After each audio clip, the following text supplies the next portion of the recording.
go yard. I got so much more. Eh?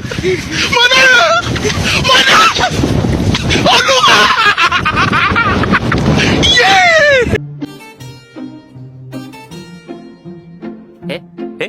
Eh?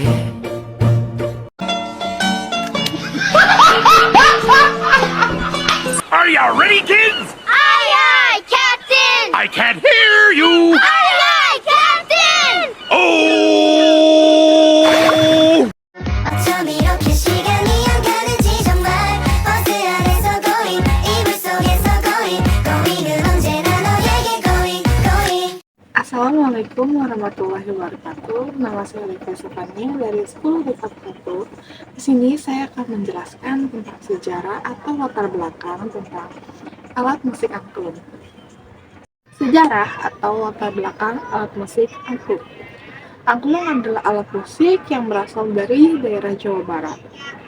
Angklung ini terbuat dari bambu dan dimainkan dengan cara digoyangkan. Angklung tradisional biasanya menggunakan tanda pentatonik. Dalam sejarah kerajaan Sunda abad 12-16, angklung dimainkan untuk memuja Nyai Sri Pohaci sebagai lambang Dewi Sri atau Dewi Padi. Sedangkan dalam Kidung Sunda diceritakan bahwa angklung dipakai untuk menyemangati mereka saat peperangan.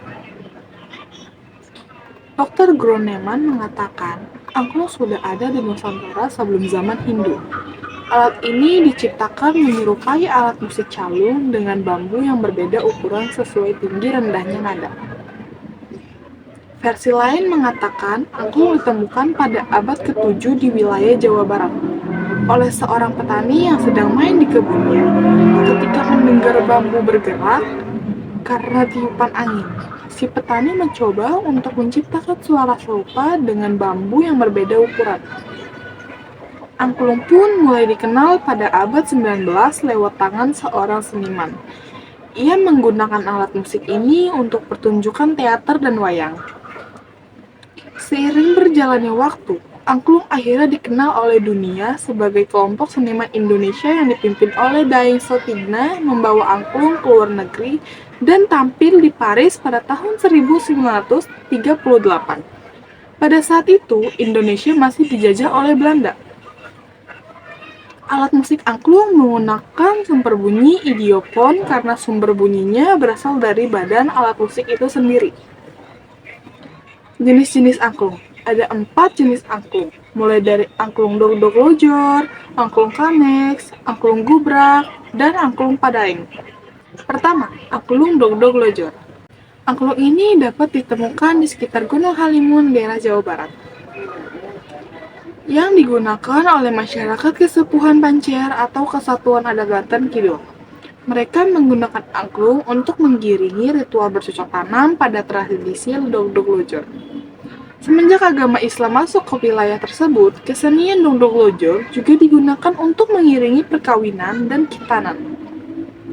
Dibutuhkan 6 instrumen dalam kesenian tersebut, yaitu 2 buah dogdog lojor dan 4 buah angklung besar yang terdiri dari angklung gonggong, kingking, panembal, dan inlok.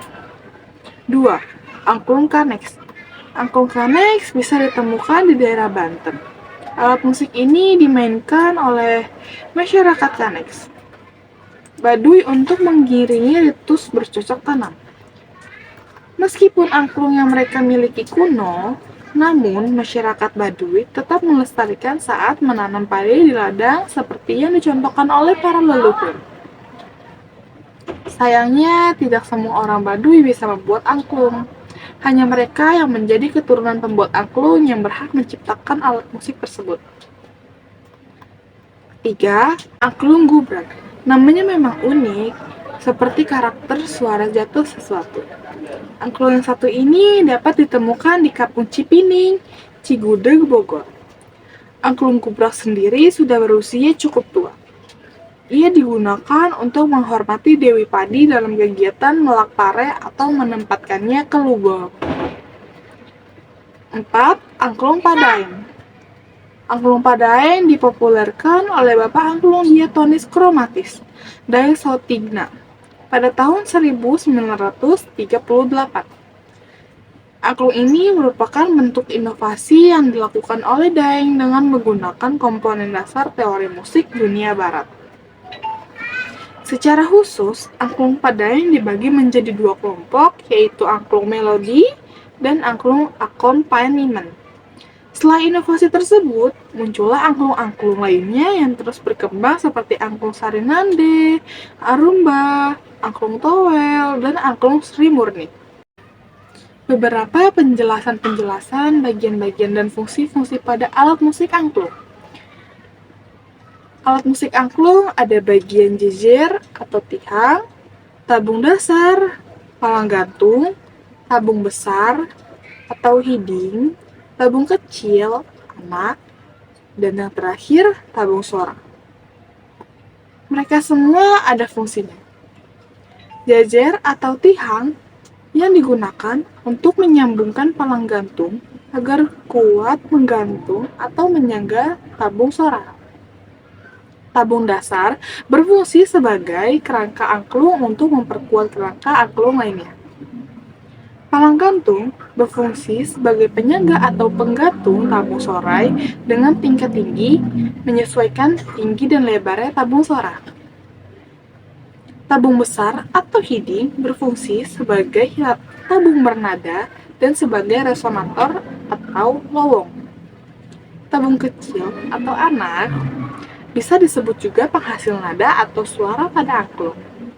Dan yang terakhir, tabung suara berfungsi sebagai tabung nada atau penghasil nada.